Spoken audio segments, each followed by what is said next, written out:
11:20. Vamos a ir a otro tema para hablar de economía, porque el Ministerio de Hacienda, junto a la Dirección de Presupuestos, entregó detalles del informe de finanzas públicas en el Senado el día de ayer y se dieron a conocer varios números de las proyecciones que está haciendo el gobierno respecto al crecimiento económico, por ejemplo, donde la economía nacional lograría evitar una contracción, de acuerdo a las proyecciones al menos y estimaciones que está haciendo el Ministerio de Hacienda. También respecto a lo que significa el déficit fiscal efectivo, con una caída fuerte en los ingresos pronosticados para este año. Vamos a conversar de este tema y para eso estamos en contacto con el ministro de Hacienda, Mario Marcel. Gracias por conversar con nosotros, ministro. Hola, muy buenos días. Buenos días. Ministro, bueno, si bien hay un pequeño recorte en la proyección de crecimiento para este año, me gustaría que pudiéramos partir por este tema. ¿Hay todavía la convicción en el gobierno de que este año podríamos evitar una contracción con un crecimiento de 0,3%?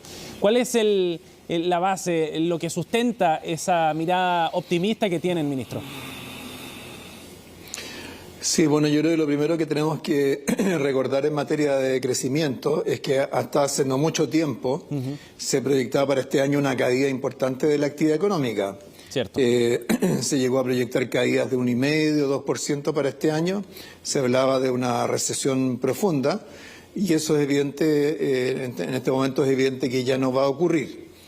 Y por lo tanto ahora en lugar de estar discutiendo sobre si vamos a tener una caída importante, estamos discutiendo si vamos a estar un poco por debajo, un poco por arriba de cero, pero tenemos que tener claro respecto de eso, que eso depende fundamentalmente de cómo se va distribuyendo la actividad económica en el año. Entonces, nosotros, por ejemplo, esta cifra que dimos de más 0,2% versus un 0,3%, básicamente incorporar un dato de los datos que se han agregado en el último trimestre, pero lo que prevemos especialmente para la segunda mitad del año es que vamos a tener trimestre a trimestre, vamos a ir teniendo una mejora. Ajá. De acuerdo, y vamos a cerrar este año en esa tendencia creciente. El último dato en todo caso fue una caída del IMASEC, fue un mes específico, pero una fuerte caída del sector minero. ¿Ven con preocupación lo que está ocurriendo en ese sector, ministro, pensando en lo que viene en el próximo semestre, por ejemplo? Bueno, el sector minero, por supuesto, es importante en la economía chilena. La actividad minera pesa más o menos un 10% en el producto, pero al mismo tiempo sabemos que es un tipo de actividad que tiene fluctuaciones importantes, que tiende a ser más volátil que otros sectores de actividad. En este caso, excepto en los últimos datos, hemos tenido cifras bastante negativas de Codelco en particular, pero para la segunda mitad del año, junto con superar algunas situaciones más bien circunstanciales que hemos tenido ahora, vamos a tener en entrada un nuevo proyecto importante que es el proyecto de Quebrada Blanca 2, y eso va a hacer que durante la segunda mitad del año tengamos un aumento de producción y un aumento de actividad en la minería. Eso es bastante claro que va a ir en esa dirección. Ajá. Ministro, pero de todas maneras, en un mediano a largo plazo, esta semana conocíamos detalles del informe de la Corporación de Bienes de Capital, por ejemplo, que proyecta una caída en la inversión minera también. Por eso le preguntaba por el escenario, quizás con una mirada un poco más allá de este 2023 respecto a este sector. Sí, bueno, estos catastros de inversiones son bastante sensibles a proyectos grandes de inversión. Ajá. Y los proyectos grandes de inversión normalmente están en la minería, en la generación energética, y eso va marcando mucho el paso de la inversión registrada en estos catastros. Lo que está reflejando los datos que tenemos actualmente es que los proyectos que se generaron durante el periodo del boom previo de precio del cobre, estamos hablando antes del 2014, son todos los proyectos que han ido ya madurando y han ido concluyendo su ejecución y tienen que surgir nuevos proyectos. Hay uno que probablemente se va a incorporar pronto, que es el proyecto Los Bronces, que fue aprobado por el Comité de Ministros hace algún tiempo atrás, que es un proyecto bastante grande, de más de 3.000 millones de dólares. Eso probablemente va a cambiar un poco, va a cambiar esta cifra. pero lo que tenemos que empezar a ver es un flujo de nuevos proyectos, ya ahora en un contexto en el cual ya ha ido desapareció la incertidumbre en materia tributaria porque se aprobó el royalty minero, ya sabe, ¿cierto?, la industria los impuestos que va a tener que pagar, sí. Y también, ¿cierto?, en materia regulatoria de tramitación de proyectos de inversión también tenemos compromisos por ir acortando los plazos de tramitación. Así que hay que tener un poco de paciencia, pero creo que vamos a ir viendo poco a poco surgiendo nuevos proyectos. Yo continuamente estoy recibiendo visitas de inversionistas que me van contando de sus planes futuros, así que creo que vamos a empezar a ver aparecer esos planes transformados en proyectos en estos catastros ya a medida que vayamos avanzando hacia finales de este año. Ministro, y a propósito de esos estados de ánimo que eran muy pesimistas, es cierto, hace un tiempo atrás y que han ido moderando sus proyecciones respecto a este año, hablemos del estado de ánimo que usted percibe también en las conversaciones. Usted estuvo en el Chile Day, por ejemplo, que se desarrolló en Toronto y en Nueva York. Sostiene conversaciones cotidianamente con inversionistas, con el mundo empresarial. ¿Cuál es la percepción que tiene usted respecto a cómo el sector privado está viendo este escenario después de años que han sido bien turbulentos para la economía chilena? Así es. Bueno, en Chile Day, particularmente en las conversaciones con inversionistas extranjeros, analistas de riesgo, en fin, lo que uno observa es que ha ido desapareciendo la preocupación por el ajuste de corto plazo. Ya se da por hecho que Chile logró hacer el ajuste que necesitaba, que ha logrado poner la inflación bajo control y que de aquí en adelante lo que vamos a ir viendo más bien es una normalización de políticas macroeconómicas y de acuerdo a las propias señales que ha dado el Banco Central. Esto no es una opinión mía, es lo que uno escucha, como usted me pedía, de parte de los inversionistas. Y entonces, al mismo tiempo que va bajando esta preocupación por el corto plazo, va aumentando el interés por proyectos de más largo plazo, especialmente en áreas que son más promisorias en términos de desarrollo futuro, como es el caso del litio, de las energías renovables, del hidrógeno verde, de la economía digital, especialmente en el paso por Canadá, en Toronto. Hablamos con muchos inversionistas que tienen proyectos en estas distintas áreas y que tienen interés en venir a Chile en desarrollar sus proyectos. Así que yo diría que son conversaciones muy alentadoras respecto a lo que viene para Chile en el futuro. ¿Qué cree que falta para que se concreten algunos de esos proyectos en particular, ministro?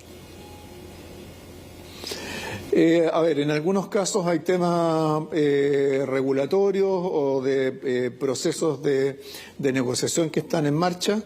Yo diría que algo que nos ayudaría mucho en términos de ir acelerando esas inversiones es agilizar nuestros procedimientos para aprobar proyectos de inversión.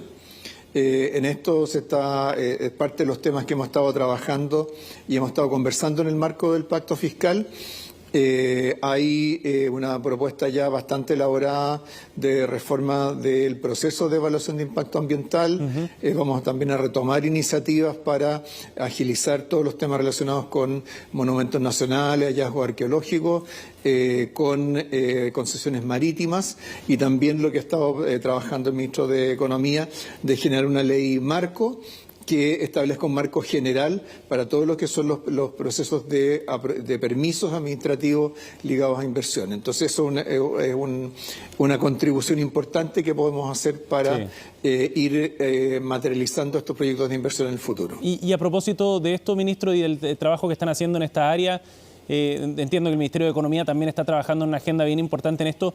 ¿Ustedes como gobierno se plantean alguna meta respecto a cuánto se podrían reducir los tiempos para este tipo de permisos?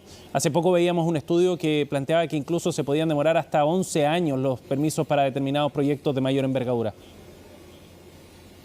Así es. Bueno, nosotros ya nos fijamos una meta en el caso de proyectos mineros, como parte de la tramitación del royalty. se hicieron una serie de acuerdos complementarios que no eran parte de la ley, pero sí hicieron acuerdos con los parlamentarios, y uno de ellos implica reducir en un 30% el tiempo de tramitación de proyectos mineros. Justamente los proyectos mineros se encuentran entre aquellos que, como usted mencionaba, pueden tomar mucho tiempo de tramitación. Por ejemplo, el mismo proyecto de Quebrada Blanca que mencionaba hace un momento, fue un proyecto que tardó 10 años en materializarse. Ministro, en relación al informe me gustaría abordar otro tema también que tiene que ver con los balances fiscales, ¿no? La diferencia, digamos, entre los ingresos y lo que está gastando el Estado. Hay un ajuste también en ese cálculo, hay una disminución de ingresos importante que se redunda, digo, en un balance fiscal efectivo de 1,9% negativo, que contrasta con el superávit que se había alcanzado en 2022, después de casi 10 años. Primer superávit fiscal para nuestro país después de 10 años. ¿Qué es lo que explica el escenario para este 2023 y cómo cambia eso, si es que impacta de alguna forma, en los planes que tenía el gobierno desde el punto de vista del gasto fiscal para este año, ministro? Claro, bueno, nosotros ya el año pasado anticipamos que este era un año en el cual algunos factores favorables que actuaron el año pasado no iban a mantenerse este año. Por ejemplo, el año pasado tuvimos un récord de precio del litio, que llegó, ¿cierto?, a $80.000 la tonelada. Hoy día hay precios altos, pero no de esa magnitud. Se han bajado los precios internacionales del litio.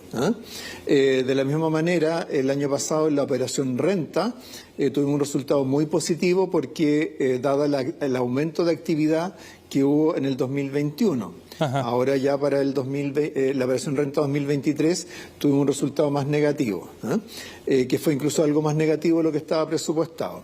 Entonces, con eso nosotros ya habíamos anticipado que íbamos a tener un déficit fiscal este año. Originalmente se estimó que ese déficit fiscal iba a ser de 2,7% del producto. Actualmente se estima en 1,9% de acuerdo a este último informe que se acaba de publicar. O sea, vamos a tener cifras que de todas maneras van a ser mejores de las que se habían proyectado para el 2023, pero no van a ser tan positivas como las del 2022, porque el 2022 tuvimos estos otros factores transitorios que nos beneficiaron, pero que no se van a repetir necesariamente este año. ¿Y eso no impacta entonces en los planes que tiene desde el punto de vista del gasto el gobierno para este año?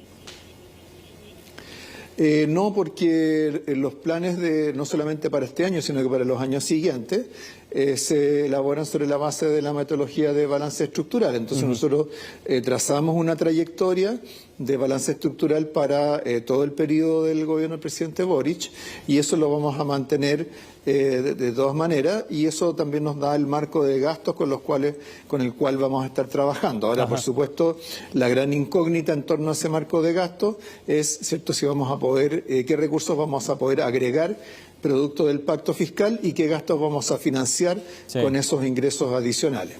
Y eso, como sabemos, es un proceso de diálogo que está actualmente en marcha. Sí, y sobre eso le quería preguntar precisamente, ministro, ¿cómo estos datos cree usted que aportan al debate que se está dando en torno a la reforma tributaria o al pacto fiscal, como lo ha llamado el gobierno, para avanzar en la generación de ingresos permanentes? Y se lo pregunto sobre todo porque hay voces en la oposición también que plantean que hay que considerar los ingresos del litio dentro de esas estimaciones que se han hecho sobre las necesidades de ingresos del Estado en esos gastos permanentes. Claro, bueno, las proyecciones del Ministerio de Hacienda incorporan los ingresos del litio, así que no es algo que se esté omitiendo. De hecho, como se mencionó en la sesión de ayer en la Comisión de Hacienda, esos ingresos del litio permitieron este año compensar el resultado más negativo de la operación renta. Pero lo que tenemos que tener claro al momento de financiar gastos de carácter más permanente es qué es lo más permanente de esos ingresos del litio. Por ejemplo, se ha comentado mucho en estos días un estudio que decía que los ingresos del litio en el 2022 podrían haber financiado el 50% de alguna de las medidas, creo que era el aumento de la PGU. Sí. Pero luego el mismo estudio decía, bueno, pero después ya no sería 50%, sería 30, 25 y terminaba creo que en 11. ¿ah? Entonces, así uno no puede comprometer gastos de esa envergadura, ¿cierto? Si lo que está contemplando como financiamiento va a terminar cubriendo solamente la 10ª parte del gasto, que es de las obligaciones de gasto en que se está incurriendo. Ajá. Ministro, antes de cerrar, ayer tuvieron otra reunión con la CPC de carácter más técnico, en la que ustedes hicieron una propuesta también para avanzar en modernización del Estado. Cuéntenos cuál es la propuesta y el foco que está poniendo el gobierno en esta materia, y si es que pudiera también dar su visión respecto a cómo podemos aterrizar esta discusión respecto a las capacidades que tiene efectivamente el Estado de modernizar y realizar estas eficiencias de gasto. ¿Son suficientes para enfrentar los desafíos que se están proponiendo en materia de mayor gasto social, por ejemplo, a largo plazo? Claro, bueno, cuando estamos hablando de reforma del Estado y de gestión pública, tenemos que tener claro que no todos los mejoramientos en gestión pública generan ahorro de recursos y liberan fondos para destinarlos a otros gastos. Por ejemplo, ¿cierto? Si usamos de manera más eficiente la capacidad instalada en los consultorios de salud primaria, ¿ah? Bueno, vamos a poder atender más gente, vamos a poder entregar más prestaciones, pero eso no nos va a liberar recursos, ¿ah? No va a significar que ahorremos recursos en salud. ¿Ah? Hay otras iniciativas, por ejemplo, si manejamos mejor o reducimos los costos financieros de nuestra deuda, eso sí nos puede liberar algunos recursos. Entonces, en la agenda que le presentamos ayer a la CPC, hay iniciativas que implican ganancias de eficiencia, otras que involucran mejora en la calidad de servicio, otras que aumentan la transparencia en la gestión pública. ¿Ah? Entonces, son iniciativas de distinta naturaleza. Y cuando hablamos de iniciativas que permitan ahorrar recursos, por ejemplo, una de las que se planteó fue consolidar toda la evaluación que se hace de programas públicos en una sola institución, en una agencia de calidad de las políticas públicas, que todos los años tenga un programa de evaluaciones que equivalga por lo menos a la 4ª parte de los recursos que son más flexibles dentro del presupuesto. Eso permitiría generar un cierto espacio, una cierta reasignación, pero tenemos que tener claro cuáles son los órdenes de magnitud de eso. Pensemos que en el presupuesto nacional en Chile el 85% de los gastos están predeterminados por ley. Por ejemplo, los gastos en pensiones, los gastos en salud, los gastos en subvenciones educacionales. Entonces, respecto de eso, no es mucho lo que uno puede hacer por la vía de la gestión. Claro. Tiene que trabajar sobre ese 15% restante. Entonces, respecto a ese 15%, puede plantearse metas ambiciosas, desafiantes de ahorro, pero, es cierto, no van a dar para financiar gastos que equivalen a 8.000 millones de dólares, 2,5% del producto, que es la suma del aumento de la PGU, la reducción de listas de espera en los hospitales, los sistemas de cuidado, la inversión en seguridad ciudadana. Entonces, todo ayuda. Hay cosas que tienen un mérito en sí mismo. Crecer importa no solamente por los recursos fiscales que se generen, una gestión pública más transparente es importante, aun cuando no genere ahorros. Todo ayuda, pero tenemos que tener claro que hay una parte de financiamiento adicional tributario que es inevitable y que tenga que entrar dentro de esta ecuación. Y todos los economistas que han opinado, que han sido consultados en estos días, dan opiniones similares. Esto es una cosa de hacer cálculos relativamente simples. ¿Cuánto rinde un punto de crecimiento del producto en términos de recaudación tributaria? ¿Cuánto se puede reasignar de recursos públicos dentro de un año? Ministro, por último, respecto a los plazos para el pacto fiscal, de acuerdo a las conversaciones que han sostenido con la CPC, que es un feedback bien importante, así lo definieron ustedes también, para ir avanzando en ese pacto, y con otras entidades, no solo con ellos, ¿dan los tiempos para presentar a fines de este mes, como comprometió el presidente Boric, esta propuesta de pacto fiscal en el Congreso? Sí, bueno, aquí hay que tener claro que aquí hay dos cosas que son distintas. Una es la propuesta de pacto fiscal, ¿cierto? Y otro es lo que se hace en materia legislativa en relación al tema tributario.